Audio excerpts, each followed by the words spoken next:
Welcome back to the Power Grid. Sigmund Bloom here with the great privilege of hosting the final Power Grid of the season. I know it's season long. This is a week when it feels like there's so much weight on every choice. Well, there's that much weight on every choice every week in DFS. So we've got the crew here. John Lee, Jeff Pasquino, Austin Lee, Devin Knott, special guest and fellow JD, Dan Hindery. So it's always good that we can get into the clouds here. Let's start, of course, with the cliffhanger from last week. I was happy to be on the one side of this. Now we go to the cliffhanger on the other side. Jeff, we'll let you go first. FanDuel Live Championship. Give us the lowdown. It was a great weekend. The players didn't perform up to expectations. It was Name names. Players. Well, I was most worried about my quarterback, and that turned out to be my anchor. Matt Ryan didn't have a problem whatsoever. And I was pleasantly surprised that my one gamble was to go with LeGarrette Blount. I went with Bell and Blount. I was the only player in the entire championship who went with Blount. So when I saw him score a touchdown, it was pretty much the pinnacle right there. So I faded a lot of the early guys. I had Kyle Rudolph, I had the Buffalo defense, and then I was primed for a good afternoon, and then the afternoon games fell on their face. I had John and I both had Larry Fitzgerald. We had Sanders. I had Sanders. He had the other Denver stack. So we were very disappointed in that game. And when the New Orleans-Arizona game blew up and we had very little of it, it kind of just all crumbled. And I guess there was a little bit of a saving grace that we both finished the top half, and a lot of the experts, a lot of the top players were not in the top 10. So it was just that kind of Sunday. Well, just like it's going in season long, semifinals, Bilal Powell, Ty Montgomery, Brandon Cooks, some of these players were the golden tickets. So, John, no golden ticket, but still a respectable showing. How did your experience go? Yeah, it was great. I mean, FanDuel put on a nice event. The day of the actual event was really, it was superb the way they set everything up. In terms of my players, I was happy. I mean, looking back, if you would have told me some of the statistics, I would have made the same decisions. I had Demaryius Thomas, I had Larry Fitzgerald, Jordan Matthews, and Kyle Rudolph. And between the four of them, I had 41 targets. Yet none of them got into the end zone. And Le'Veon Bell, how many field goals they kicked last week? 5 or 6 field goals. It just, it wasn't. Everything was right. The process was right. Just did not get the results that I wanted. And as Jeff pointed out, as far as things went, we finished pretty high amongst some of the sharper people in the tournament. So I was pretty happy with where we ended up. And I think we showed Footballguys proud last weekend. Do you know who the winning who are the highlights of the winning roster, or the players is it the hits, all the hits? Yeah. Yeah, go ahead, John. He did a really nice job doing something that a lot of us were afraid to do, and that's pulling the trigger on a game stack there in Arizona with New Orleans. He had Drew Brees with Cooks and then lined up the other side with David Johnson, and basically there were, I think, almost 90 points scored in that game, and he had a whole lot of them because I think he had 5 players from that game. And in retrospect, it was a pretty smart play because we were all afraid of Drew Brees after back-to-back clunkers. Yet Vegas was telling us, we have that bid on this show every week. Vegas told us that was one of the higher scoring games on the weekend. And yet, when you have one bullet to fire at it, it's really hard to fire that bullet with a guy like Brees playing away from home after back-to-back stinkers. But last week, it would have won you all the pesos. Well, and if you had done something similar, say with Chicago Green Bay, because of the frigid cold, and played Ty Montgomery and Barkley to Jeffrey and Cam Meredith or something like that. So in hindsight, it always makes sense. We have to live it in this direction going forward, like Kierkegaard said. So let's jump in and look forward to Week 16. Start out with you, Austin. It's an odd weekend.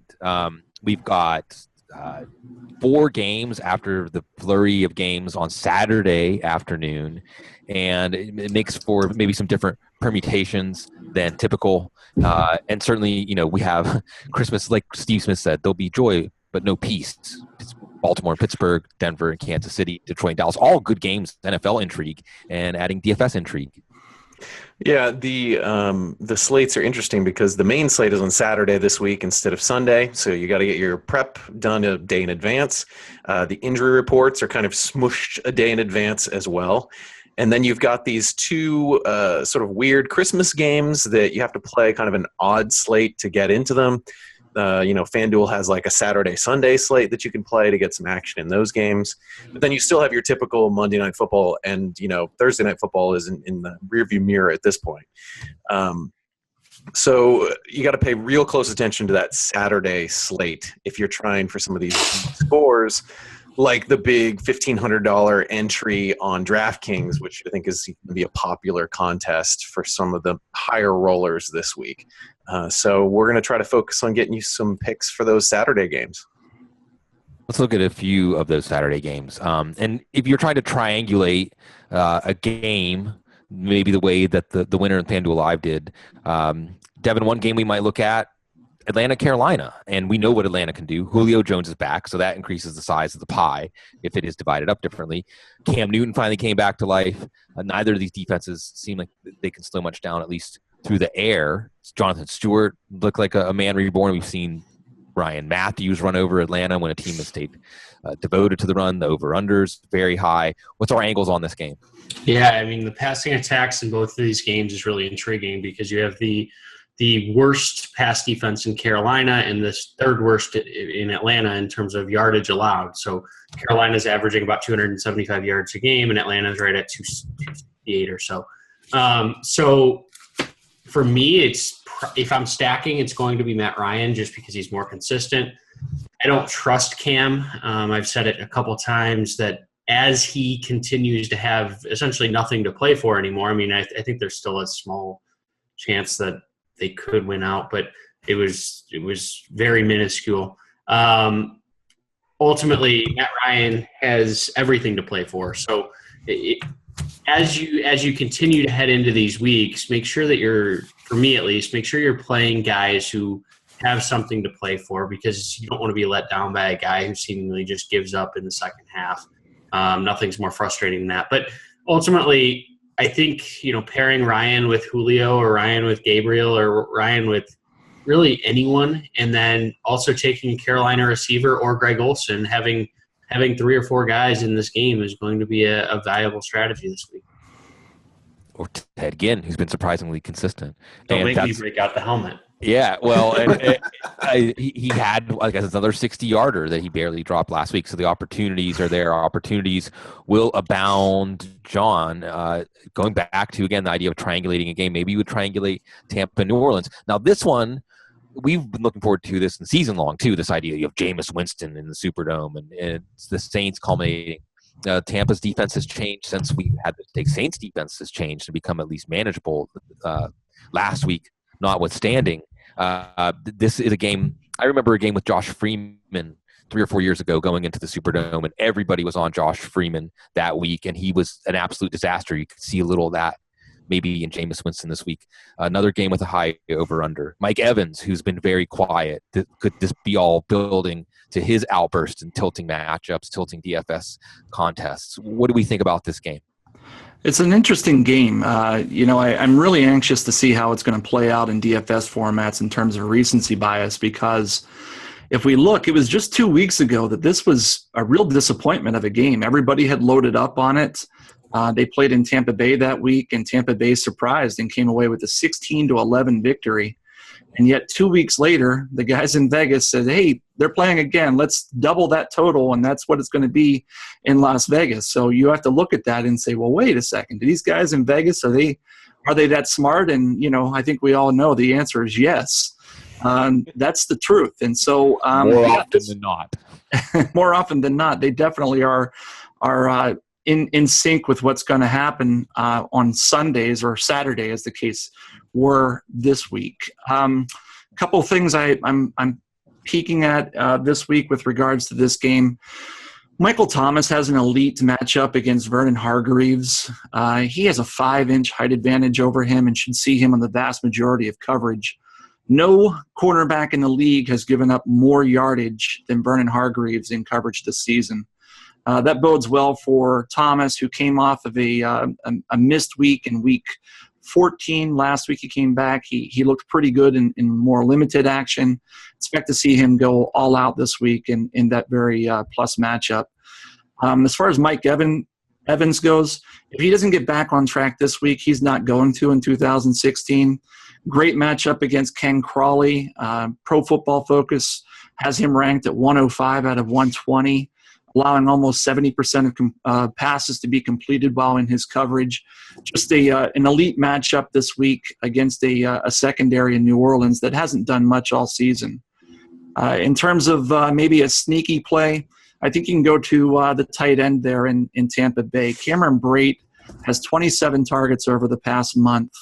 Highly targeted in this offense. He's the secondary receiver behind Evans. And one could argue he's the primary receiver at this point. And he's offered at a fraction of the price. I think he's $5,600 on FanDuel and $3,900 on DraftKings. I like him on both sites. I think he'll go under-owned because he just doesn't have the name recognition at this point in his career that some of the other guys do. And we're going to go really, really sneaky in that game, Charles Sims. If New Orleans jumps out to a big lead and Winston just has to have a lot of 2-minute drills to try to come back to like a 21-point deficit in the second, you could see Sims just rack up receptions in that game. But really, we're getting really deep, like a Hail Mary type play. Speaking of sneaky, there's Easter egg Dan Hindery content at footballguys.com. The Bengals, his home team, and the Raiders. You got to preside over the recaps of the Raiders during their rise from the ashes Phoenix season on their way to the playoffs. And this was another game, Indy, Oakland. We might have circled this game 2 or 3 months ago and said, oh, you want all kinds of angles in this game in your season-long championship. What are the angles we like in DFS this week, Dan? Well, the first, I think the first is T.Y. Hilton makes a lot of sense. The Raiders cornerbacks are both 6'3", both the starters outside. And the kind of receivers that have given them trouble this year, the small, quick guys.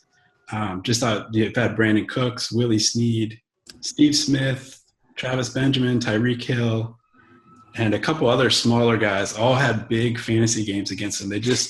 Those big corners don't change directions as quickly. And then even when Hilton's in the slot, he'll be playing against TJ Carey, who's just okay. So I like T.Y. Hilton. I think he's going to be really highly owned on the smaller slate, but he's worth it. I think he's in cash game play too.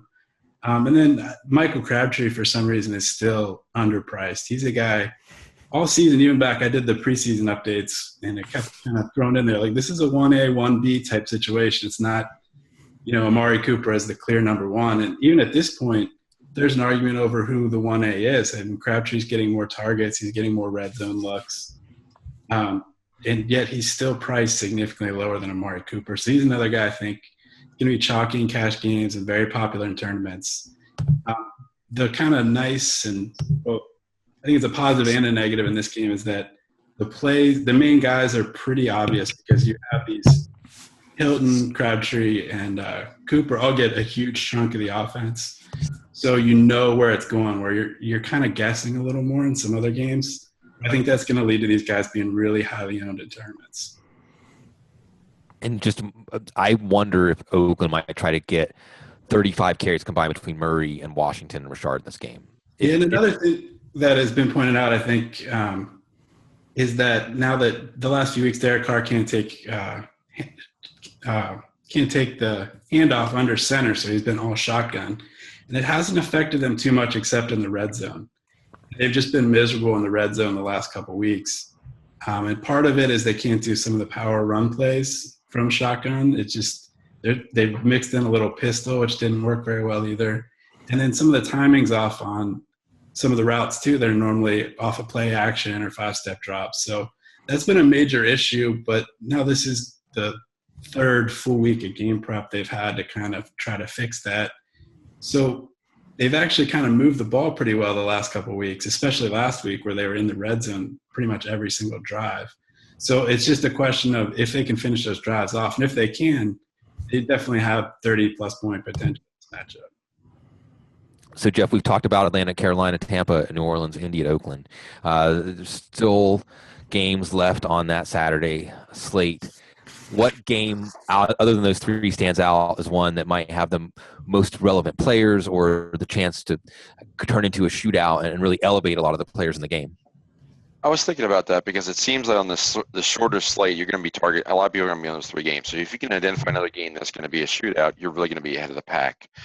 The one total that really surprised me was the Arizona-Seattle one. Arizona just gave up a ton of points. They just scored a ton of points. Seattle's offense has started to click. I could see that being a high-scoring contest. Both quarterbacks are firing pretty well. I think Tyler Lockett, we're going to talk about a lot later on. He's very cheap. I think that's a game that could be very sneaky as far as a shootout potential for this weekend outside of those 3 main games. Yeah, and always looking at those last 2, 3, 4 games going in, Arizona's pass defense has been just miserable. And we know Seattle has the players to take advantage of it. We can take advantage of all the brain power here in the power grid by looking at Vegas. We'll go around the horn here. John, let's start with you. When you look over all the data coming out of Vegas this week, what stands out, something you can use to your benefit?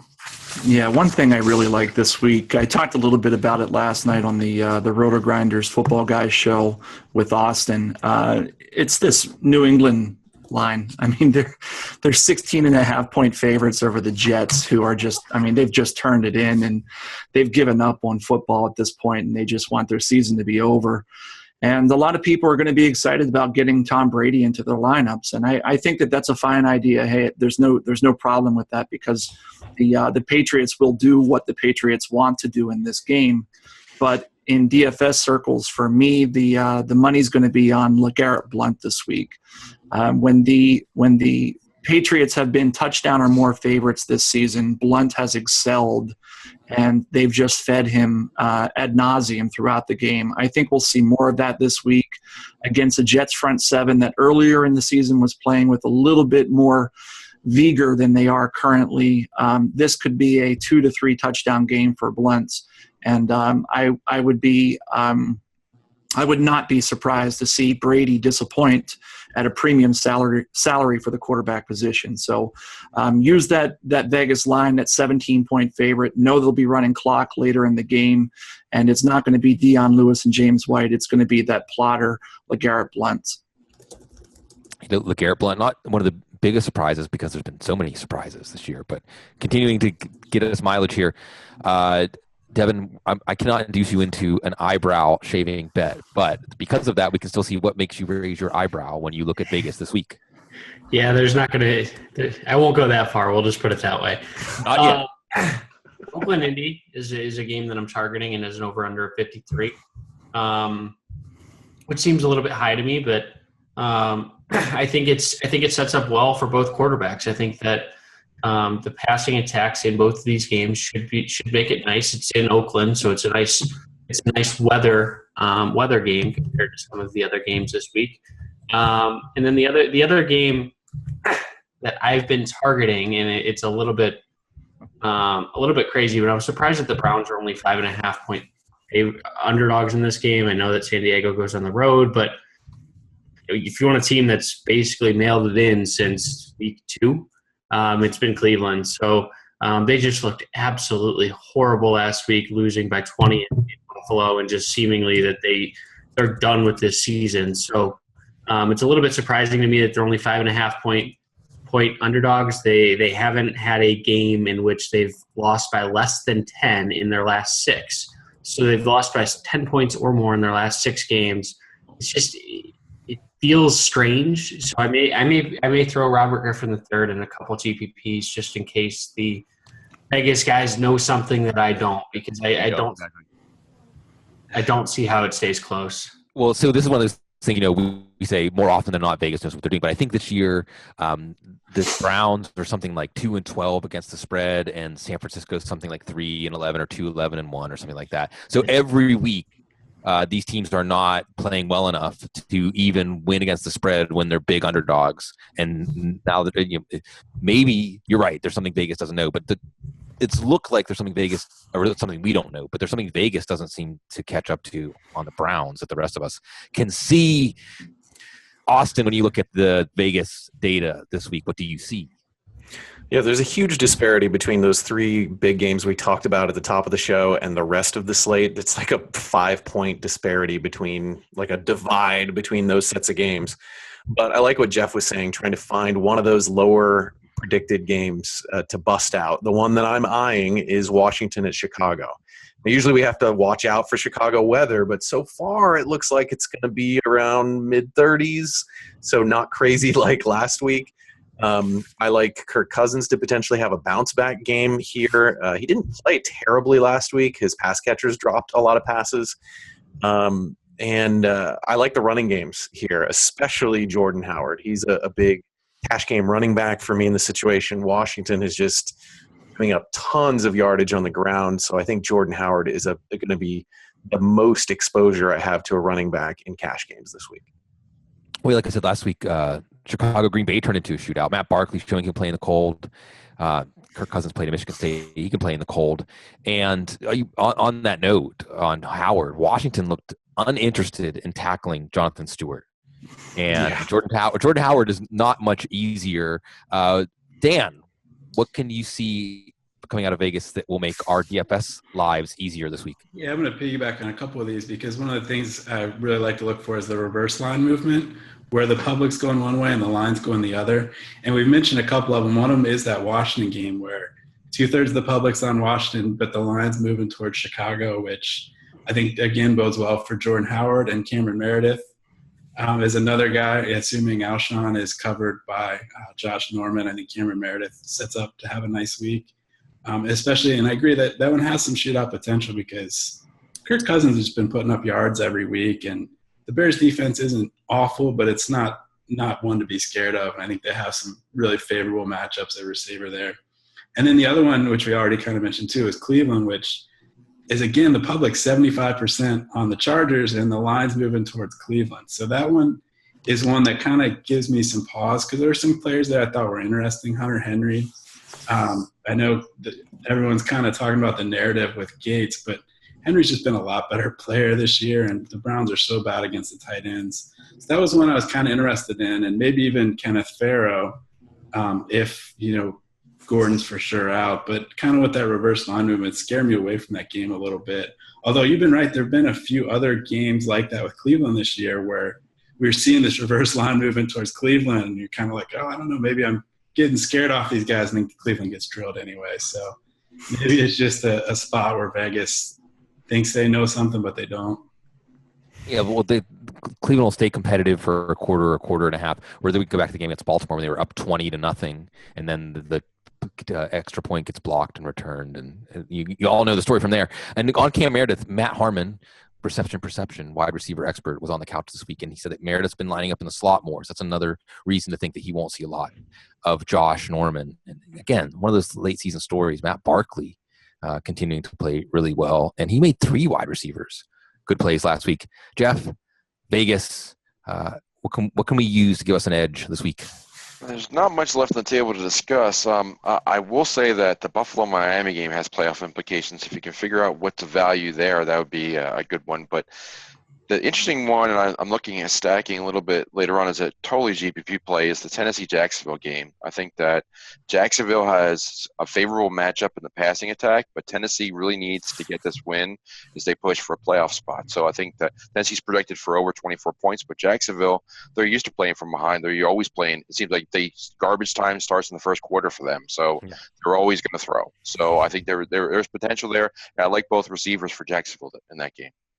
Yeah, Blake Bortles, as a player, like a fantasy player too, was like coughing up blood, on life support. But he was terrible in the first half against Tennessee. Last time they played, what do you have, like 337 yards and 2 touchdowns by the time that it was over, or 3 touchdowns even in that game. So it's weird. Blake Bortles forces us to see contradictions like MC Escher or something. It doesn't make sense, but you can benefit from it. Well, that's a good transition to quarterback. And Jeff, I'll go right back to you at quarterback because, typical looking at cash games, GPP, we're looking at who maybe we want to go with as a chalk play like Matt Ryan last week, again this week, who we want to fade. What are our angles at quarterback this week? I think for cash games, you got to stick to the big 3 games. I think you got to pick your favorite quarterback in those matchups. And I really like Matt Ryan against Carolina because Carolina's a funnel defense to the passing game. So I think, and then Matt Ryan's playing very well. So I think that's a good option there as Atlanta pushes for the postseason. I also like Andrew Luck against the Raiders. I think both those players are probably my top 2 quarterbacks this week versus GPPs. But I think you could play any quarterbacks from the Atlanta, Carolina, Oakland, Indy, and Tampa, New Orleans game and feel pretty good about it this week. Yeah, and Luck did most of what he did last week, basically in a half, 27-0 at the half in that one. John, we go look at quarterback this week. Outside of these games that come back up, or maybe to piggyback and add some more to that, what do we see on the quarterback slate? Yeah, I mean, I think if you're looking at cash games this week, I kind of agree with Jeff. You've got to look at those big games. For me, I think it's going to be Luck if I'm spending up at quarterback. Looking at that Atlanta game, I agree they do funnel action towards the Carolina defense does funnel action towards the pass. I will say, though, however, Carolina's been much more effective at home on defense. I think there's about a 10-point differential in terms of points allowed per game. And so if I'm spending up a quarterback, I want a sure thing. I think that Andrew Luck is probably the more likely candidate there to be consistent over the course of multiple weeks in their respective situations. Going a bit further down, I'm apprehensive to say this, as you can see. Blake Bortles against the Tennessee Titans. I mean, these guys have made everybody legitimate this year, and Blake Bortles is not somebody I really want to spend up on. And luckily, I don't have to. He's basically near the dregs of quarterbackdom, and I can pair him up with Allen Robinson, who has been terrible all season. This is only a GPP play, but you can get both of those guys for less than 20% of your entire salary cap, and you can max out your roster just about anywhere else you want. And nobody's going to tell me, we can put up red signs until the end of the day here, but nobody's going to tell me that these two don't have tremendous upside against this secondary that's made maybe not much worse, but quarterbacks as bad as Blake Bortles legitimate DFS options this year. So those are two, maybe on the high end and the low end, that I'm looking at as of Thursday evening. Yeah, I had to write up Bortles. I had to put him in the sleepers column this week because, and it just doesn't make sense. But he's had 2 duds as a passer in the last 3 weeks, but he scored a rushing touchdown in each of those. He was solid against Minnesota. He wasn't a complete disaster. And then you go back before that, and against Buffalo, he had 2 passing touchdowns and 81 rushing yards. He had 2 passing touchdowns against Detroit, against Houston, against Kansas City. And then that gets us back to the last time he was really a splash play, and it was when he was terrible. So you can be right, he's terrible, and you can be right that he's a good play in fantasy. And that, that's just one of those things we have to hold. As Dan knows, as an attorney, sometimes you have to hold contradictory ideas in your head. At quarterback, Dan, what other ideas are you trying to hold in your head this week? Yeah, I think it's pretty easy to pay up this week without, the must-play stud running backs, in my opinion. So I like Breeze the best, especially on DraftKings. Luck is kind of my second guy. Luck hasn't thrown for 300 yards, though, in 5 weeks. And Breeze is averaging 352 at home. So to me, he's a little bit better bet to hit the 300-yard bonus on DraftKings. So Breeze is the guy I'm looking to play in cash this week. If you're going really far down, a guy like a little bit better than Bortles but priced in the same range is Matt Barkley. And we kind of talked about that Chicago game. He has weapons and he's actually playing well. Decent matchup against Washington. So I don't think you have to go down there this week, but if you do, I like Barkley a little bit better than Bortles. You have to look at Barkley because if Cam Newton's a dud again this week, you're induced back in because of the way he played against Washington's defense, which should tell you that you should give Barkley a look with those weapons. Deontay Thompson added to the mix with the big game last week. I also want to just toss out before we turn the page to running back. Why not Russell Wilson? Because Arizona, if we're just talking about watching football the last 2 weeks, Arizona's pass defense is on the run. And we do know that Seattle at home can have a tendency to, Carolina always played them tough, and then they beat them 40-7. Keep that in the back of your mind if you want to just throw a dart at Thomas Rawls as we're going to transition to running back. But why not Russell Wilson with a healthy Lockett, with a healthy Graham, a healthy Baldwin? We shall see. Turning the page to running back, Austin. Same thing. We got these angles. We've got cash and GPP to look at. We've got chalk plays. Always the chalk plays. It's the same question at the top of the slate, but you always have to make your call. At least in this case on David Johnson. In this one, Ezekiel Elliott and Le'Veon Bell on playing on Sunday and Monday. What do we see at running back this week, Austin?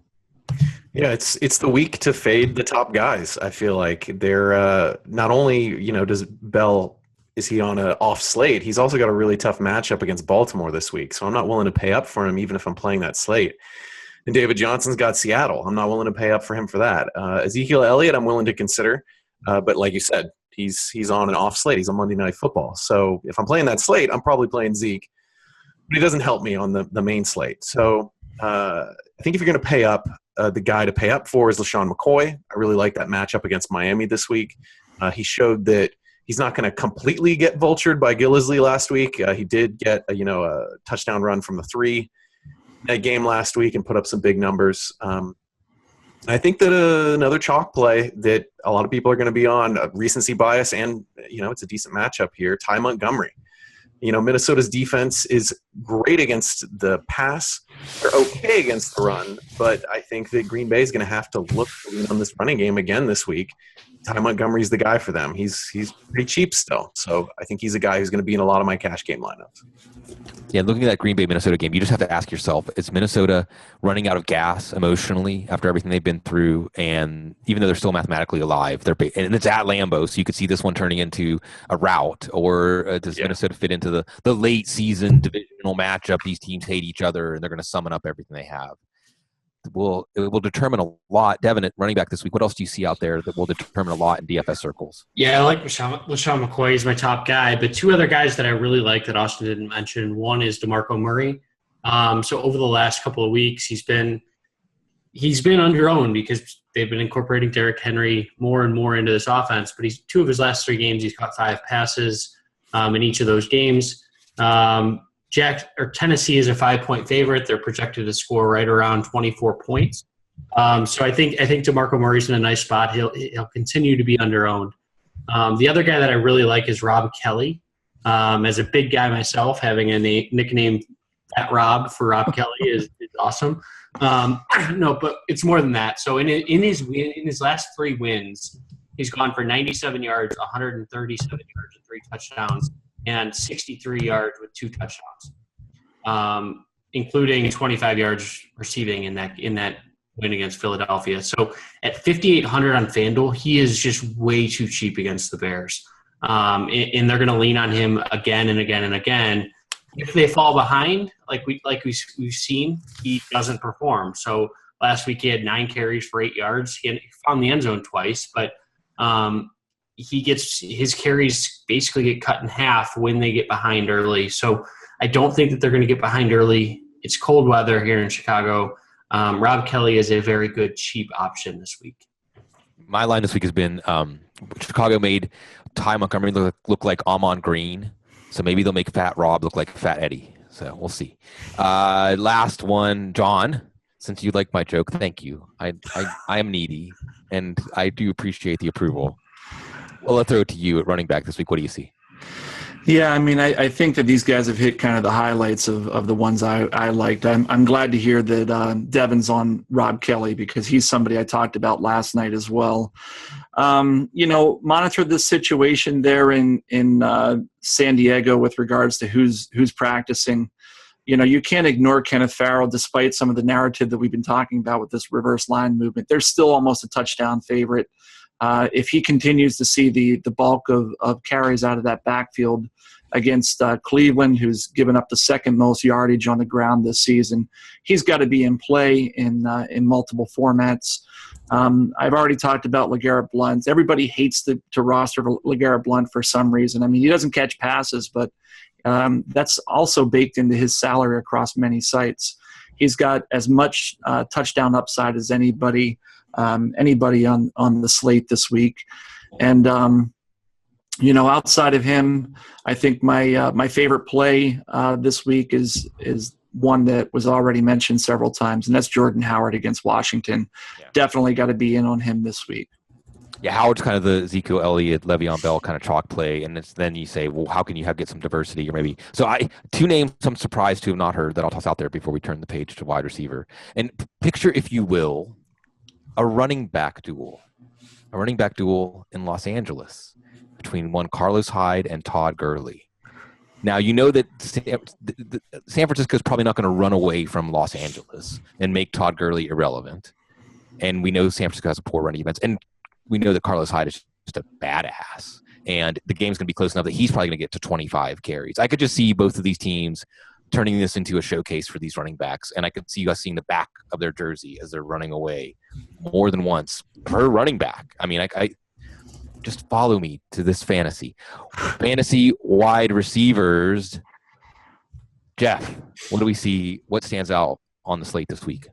Well, similar to what we were talking about with the quarterbacks, I think you get a follow right along with the wide receivers. So I think you're looking at the same three games. I think Crabtree has been mentioned. I think you've got to look at we have two big wide receivers that have good matchup, but they're not on the slate. Antonio Brown and Odell Beckham, you just can't get them in unless you're playing that Sunday slate, which is kind of interesting because there is two games on Sunday. So that is, I mean, you're not chasing just one game. If you're doing Sunday slate, you do get two. So you may get not too over-owned, but it's still going to be pretty highly owned if you chase that. But wide receiver, you're looking at, you're going to be seeing plenty at Atlanta. You're going to see plenty at Oakland. You're going to see plenty of Indianapolis. That's pretty much going to be your chalk plays. Now, what I'm hearing for gathering the running backs, and I was going to mention Gurley as a throw out there, so that was a good pickup on him. But I think that with so many cheap running back options, you can pretty much buy whatever you want. And this is not a week to be afraid to leave money on the table. Pick the players you want, because I could see a lineup that as I'm constructing these, you can do it for 56, 57,000 on FanDuel. And for every 1,000 that you leave on the table, you're buying diversity. But 1,000 equates to 2 points in cash and 3 in a GPP. If you're not worried about those 2 or 3 points, throw them away and be okay with leaving 1,000 or so on the table. I'm glad you mentioned Antonio Brown, because I think that game, the golden ticket game, the 200-yard, 2-touchdown game, that's a reason to extend out to the Sunday slate to be able to build your team around it. Jimmy Smith's banged up, Roethlisberger's at home, and it just feels like, and this is the rare optimistic moment for me as a Steelers fan.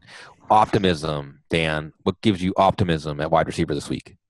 Yeah, there's a couple guys, and these are a little bit site-specific, but we mentioned them a little bit. Tyler Lockett's just way too cheap on FanDuel. And I love him, especially as a GPP play. And you can stack him with Russell Wilson. And I've kind of played around with it a little bit. You can get pretty much whoever in the mid-tier of tight ends, defense, and kicker, along with that stack. And then you still have 8,100 left over for your top 2 running backs and your top 2 wide receivers.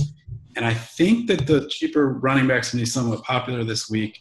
So it's one of the ways to still have all that upside, but kind of build in a somewhat unique lineup where you can have David Johnson and LaShawn McCoy and not be cutting corners too much anywhere else except for Tyler Lockett. And then on DraftKings, one of the guys that's interesting is DeAndre Hopkins. He's priced way down over there.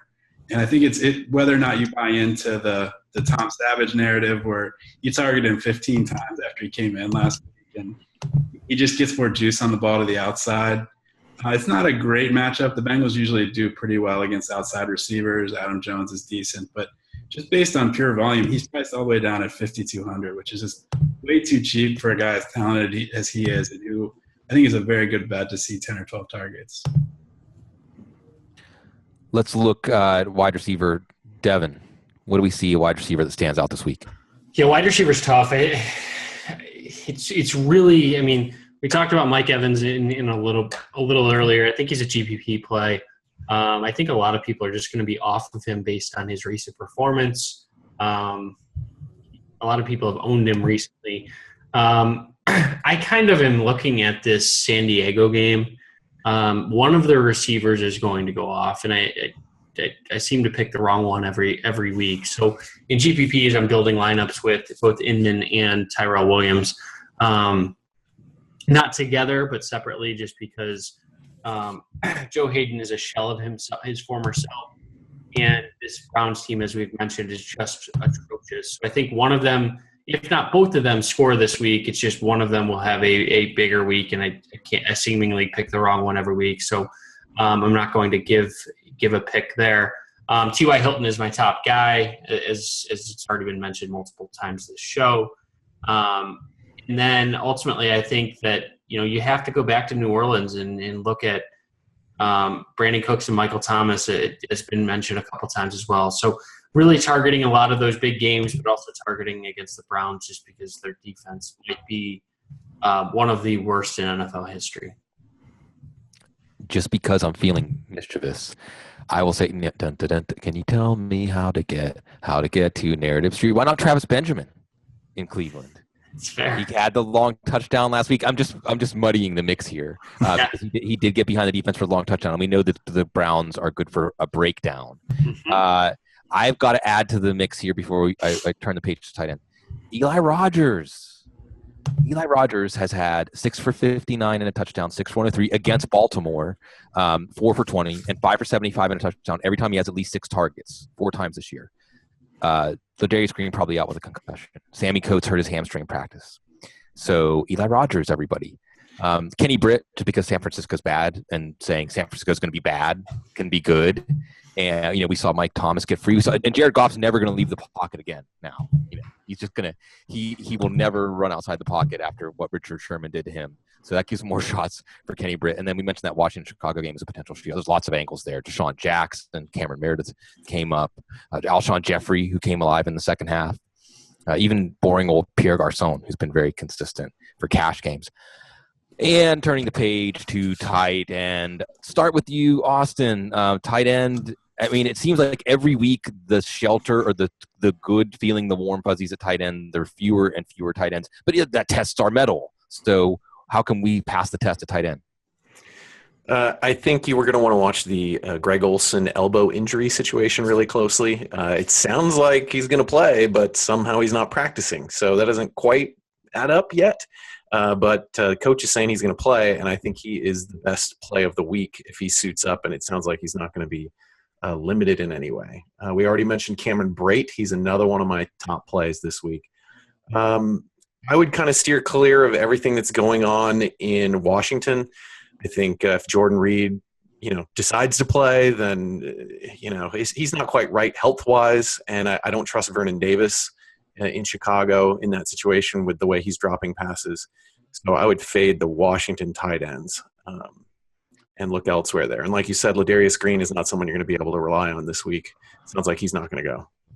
Maybe Jesse James. Pew, pew, pew. Hey, Jesse James had when he played with a healthy Roethlisberger and no Ladarius Green, he has touchdowns in 4 out of 5 games. So just tossing that out there. John, what do you want to toss out there at tight end? I think the elite play for me this week is Greg Olsen at tight end position. Going against Atlanta, they've been really bad this season against tight ends. I think they're bottom 7, if I recall correctly, against tight ends in terms of fantasy points allowed per game. If I can slot him into my lineups, I definitely want to do that. Cameron Brate's a guy I'll be looking at. I've already talked about him when I was discussing Mike Evans earlier. Brate's still very affordable across the industry, and he's got an elite matchup against the Saints this week. One last guy I think that we can be looking at on the week of Christmas, of course, is Kyle Rudolph. Who doesn't like a Christmas-themed play? Here's a guy that continues to be heavily targeted in that offense. Last week, I think he had 10 targets against the Chiefs, and he should still be heavily used once again this week in that matchup in Lambeau. Yes, Rudolph, the red zone reindeer. Are there any other Christmas references, Jeff? Any other references? What will we want to reference in our lineups at tight end this week? I think we've hit on the big guys there. I'll throw Jimmy Graham out there in the mix because we were talking about the Seattle passing game. I think that's one to not overlook.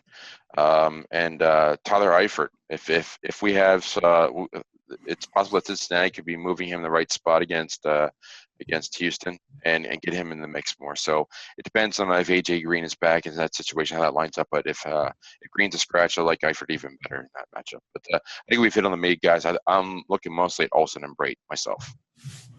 I'll toss out Jared Cook just because we know he has a ceiling. And we know Minnesota gave up, I think, 8 catches for 95 yards and a touchdown to Indy tight ends in basically a half. I think there was 1 catch for 3 yards in the second half by their tight ends.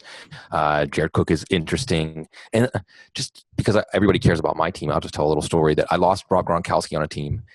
And I've been able to go to the finals by playing basically whoever's playing the Jets. It was Dwayne Allen with 3 touchdowns 3 weeks ago. It was Deion Sims with 2 touchdowns last week. And Martellus Bennett, actually bringing it full circle, is playing the Jets this week. We talked about how some teams don't have much to play for. That was a key last week. Speaking of those Jets, if you had the Miami defense, you were pretty psyched. Kickers, defenses, who wants some? Who's got something? Devin, you're eager. What do you have for us? It wouldn't be the last week of the Power Grid if I didn't mention Matt Bryant. Started him in all 15 weeks. Jeff has taken him from me the last couple of weeks. I just wanted to throw Matt Bryant out there. He's going to be the best kicker as he's been most of this year. So I'll turn it over to Jeff, and he can mention the rest of the kickers he likes. I just wanted to get that one in before one last time. Yeah. On a week where you should have plenty of money, I think Matt Bryant is a solid play. I think that one other thing that I really like, my second most favorite is Gostkowski for New England. I think that correlates well with defense. We're talking about defenses.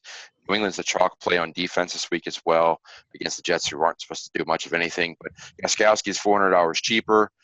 He's solid. It's not going to be adverse weather conditions. Not that it usually affects Gostkowski anyway. But those are my top 2 guys, and I would put Will Lutz or Janikowski as the next options. But I wouldn't go past the first 2. It's going to be Gostkowski or Matt Bryant for me this week. Defenses, or did I know, Austin, you were like in tradition. Christmas is traditions. Lots of traditions. I like getting in on the Matt Bryant tradition. What would be something we would celebrate and make a tradition out of if we play them defense this week, Austin? The tradition is find Vegas's lowest implied team total and then play the team against that team. And guess what? We get to pick on the Jets again. Yeah. Play New England's defense and move on. Yeah, and New England's defense did kind of come alive last week against Denver, forcing some turnovers.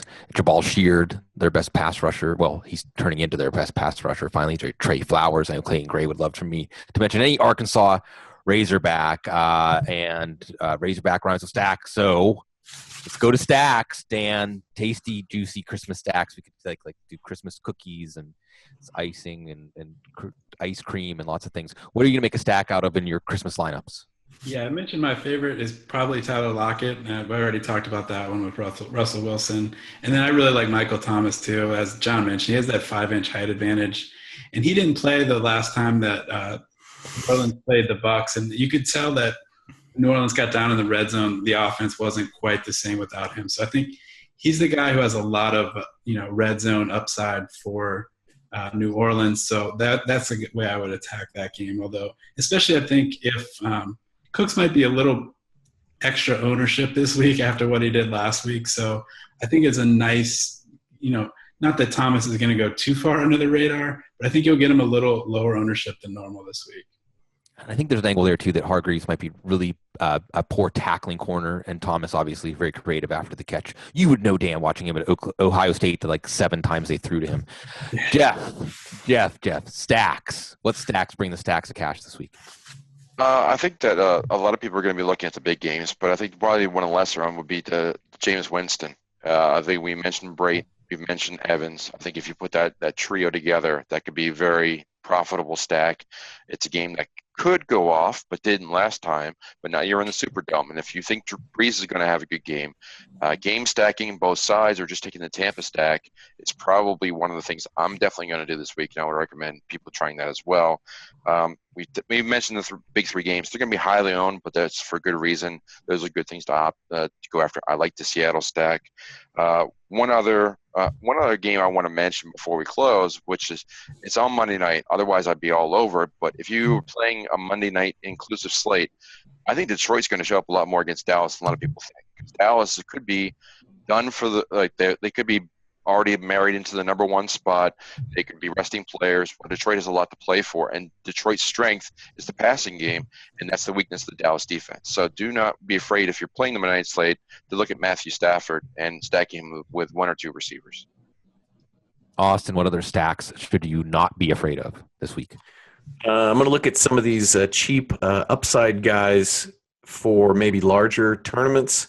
I am not about to play the Bortles side of the Jacksonville, Tennessee game, but we've seen Mariota's upside in ridiculous ways. So I like the Mariota to Rashard Matthews stack. It's risky, but the upside is crazy. I know Jacksonville's rush defense is worse than their pass defense, but Mariota's upside is hard to ignore there. And then if I'm going, even cheaper than that, I'm looking at stacking Matt Barkley and Cameron Meredith. I don't want a piece of Alshon Jeffrey this week because I think he's going to see more of Josh Norman, but I like the Barkley Meredith stack if you want to go real cheap. John, time to find those angles, connect the dots between the quarterback and the running wide receiver, or the quarterback and the tight end. I've given you the running back stack, the San Francisco LA stack, but what are some other more conventional stacks to look at this week? Yeah, I actually have a few of them written down here, and the ones that I didn't think would be discussed have already been discussed. So I'm going to go with the easy ones, and that's Andrew Luck and T.Y. Hilton. The Raiders have given up more 40-yard plays through the passing game than any team in the league, and we've already talked about the personnel matchup here, the type of wide receivers that they struggle against. This is an ideal situation for T.Y. Hilton. I think he's cash game viable with GPP upside. And if you're playing these 100-man tournaments that you hear David Dodds talking about a lot with his cash plus, that's his terminology, his cash plus roster makeup, that's one you can throw right in there. Luck to T.Y. Hilton, fill out the rest of your roster. You'll be in a great spot. I will go opposite my brother Lee in the last episode of the show and say that it's got to be Blake Bortles and A-Rob. I'm going to win the $1,500 tournament on this weekend, and then I'm going to send you a Blake Bortles jersey through the mail and make you wear it on the premiere episode of Power Grid 2017. Yeah. I will do that. If it happens, I will do that and feel a lot of pain. Can I just stop real quick and say, how does John keep getting these one-sided bets? He's buying the jersey. He's smart. It is smart. Well, you probably can go back and replay all the end of The Usual Suspects. Replay it all in your mind. These guys are so safe. He's always the one that proposes the bet. All right, Devin. Well, what bets are we going to win with stacks this week? Well, let's go with a lot of the good ones have been mentioned. So let's throw one out there that seemingly very few people will have, and go with my boy Ted Ginn and Cam Newton. So Ted Ginn has probably been the best receiver in Carolina this year. Kelvin Benjamin I think he's on a milk carton somewhere. They're just looking for him. Carolina, this game is projected to be one of the highest scoring games of the week. So it's strange to start Ted Ginn, but he's earned a lot of trust from consistency of scoring touchdowns. So he's a guy that I'm looking at. And then the other stack that I'm looking at this week is going to be it's going against Dallas. Then it's going against Detroit's defense. I am starting Ezekiel Elliott in Dallas's defense. I just don't trust Matt Stafford. And Ezekiel Elliott is going for that rushing title for a rookie, and ultimately he's going for Rookie of the Year and potentially MVP. So I don't think they're going to rest him too much. I think that starting Elliott is going to be a little bit of a sneaky play. A lot of the ownership is going to be on McCoy and Howard, as we mentioned, with some Kelly and Montgomery in there as well. So Elliott is a guy, throw out 2 Buckeyes on the last show. Very nice, very nice. And I'll throw out again the Spartan here to the Cal Bear, Deshaun Jackson, and Devontae Adams dropped 2 touchdowns last week. Deshaun Jackson, if he can get behind the defense, I don't think he's going to drop them. So we'll see. Parting thoughts here. The holidays, lots to contemplate, appreciate as we get to spend this time together. Jeff, I'll start with you. Parting thoughts for Week 16. Well, just a general thought is that this has been a fantastic year, I think, for a lot of us in DFS, and I think that this show has been a big part of that. And hopefully it's been a good help to a lot of people, a lot of viewers, and we've grown it. And just with strong guests, with a strong core and strong hosts, I think that's been fantastic this year. I think there's a lot of talk out there this week Don't be afraid to throw some GPPs out there. There's going to be less people playing because of the holidays, so keep that in mind too. So there may be some overlay, so look for that as well, because you have some interesting slates out there. So take a look at that this weekend, and happy holidays. Yes, happy holidays. Dan, welcome, special guest, and you get the floor now to deliver your closing remarks.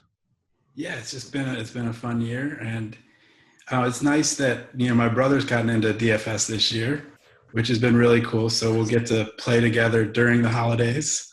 Probably checking our phone at family dinner on Christmas Eve, but so that's been a lot of fun. So yeah, it'd be great to be able to spend time with our family and still enjoy this hobby we love. Yeah, still feed the beast. Yeah. Austin, week 16, and this is our final power grid of 2016. Your thoughts? A few players that I jotted down notes as we were going here. I like the Tyler Eifert call that Jeff made. Just keep an eye on his injury situation. He's had a back issue. He's a little iffy. So if he goes, I like it. Just keep an eye on that one. When you mentioned the running back duel, I was not thinking of San Francisco, LA. I was thinking more of Miami, Buffalo. I think Ajayi is a guy you got to consider in this game. We already mentioned LaShawn McCoy. I could see that being a really big running back battle. And then I doubt Matt Forte plays this week. I think Bilal Powell could be interesting against New England, even though their implied team total is pretty low. I think Powell is going to be heavily involved over there. So those are a few last-minute guys. Thanks for watching the Power Grid. I just really appreciate our audience, and I appreciate getting a chance to hang out with you guys every week. I look forward to it. Yeah, the Power Grid is always an enjoyable time here. And I think a few weeks ago, Buffalo looked very uninterested in tackling Le'Veon Bell, and Ajayi can run in a way that makes you uninterested in tackling him. What's interesting, John, as we get to our Week 16 parting thoughts? Yeah, I mean, you guys both talking about running back duos within a game. Each time you said it, I thought you were going to talk about the one that I want to talk about. And it's one that I don't think is going to go heavily owned, but maybe it should be. And that's Oakland versus Indianapolis this week. These are two defenses that do not defend the run very well. You get the 21st DVOA rush defense in the form of Oklahoma, allowing the 11th most fantasy points to running backs. And Indianapolis is dreadful against the rush. They're 29th DVOA, and they're 10th worst in terms of fantasy points per game. And if you look at what Latavius Murray and Frank Gore have done over the past few weeks, Murray has 20-plus touches in 3 of his previous 4 games. And Frank Gore, they've won 7 games this season. And when they've won those 7 games, he's had 20 or more touches in 6 of them. If they get out in front this week, this could be a situation where Frank Gore will be extremely under-owned because we're all on Andrew Luck, we're all on T.Y. Hilton for all the reasons we've talked about throughout the show. But don't sleep on these guys for GPP. So that's my last piece of GPP advice on the Power Grid for the season. I just want to thank everybody for watching the broken record here as we go around the horn. But, this has been every time you do something new in content provision, you kind of wonder how it's going to go. And I feel like this is one of our success stories for the year. Always love to hear feedback. So any of you listening, maybe you don't have time over the weekend with it being a holiday weekend, but certainly reach out to any of us here on the panel. Let us know what you liked, what you didn't like, so that we can make sure that we continue to bring the subscribers the things that they're looking for as we move forward into 2017. Yeah, I can definitely say, having done the Audible for 11 years now, if you're thinking it, we want to hear it. I mean, really, and maybe sometimes the more, and people are usually very gracious about saying, I love the show, subscribed since this long, but I've noticed, and those are exactly the kind of things, please tell us, because we want to deliver. We want to serve the best we can. And Devin, you're serving us on the NFL side and on the NBA side. Basketball Guys, right now, if you sign up for the list, $1,000 contest, give everyone the details. Yeah, so we're running a free contest, free roll. It's invite only, so it's going to be as part of our daily email that we send out, which has all the key injury news to watch out for from a basketball perspective. All you have to do to get this free $1,000 NFL contest is go to basketballguys.com, sign up for our daily email, 100% free, as is all of our content. So we've actually taken away the subscription for the first year, made it all 100% free for you guys. All you have to do is sign up for that daily email to get all of the access to all of our great content. So we write up every single game, every single day, write up every single team every day, and then do daily projections as well as our optimizer or interactive value charts. And then we have breaking news. So you guys have seen me the last couple of weeks looking off to the distance, and that's just because I'm trying to keep the news up for NBA. Go check us out. We've changed the site. Hoopsguys.com still will work, but it's now basketballguys.com as well. So go check us out, basketballguys.com. And we thank you for checking us out. We thank you for allowing me, Cecil Lammy, on assignment here. It's been a great joy to get to. I can tell from the feeling in the room, the Power Grid, that this is a great audience, and the show that these guys put together each week. I've enjoyed the cavalcade of special guests, and I hope to be a part of this. It's a fun tradition to get to come in and join these guys and join you, the audience, DFS audience, as it's stimulating every week. Every week we take a look at that puzzle, and we learn a lot from each other, and we certainly enjoy serving you. It's a wonderful time. We're very privileged to get to do this. We aim to please and serve, and we hope that everyone, of course, as Dan was saying, enjoy the holiday with your loved ones, enjoy a little football in the background, and then on Sunday, enjoy all-out war on Christmas, Baltimore and Pittsburgh. We go back to just being football fans and enjoy some really intense, passionate football. We enjoy the opportunity to bring these shows to you. So, as always, thank you, folks, and good luck and happy holidays.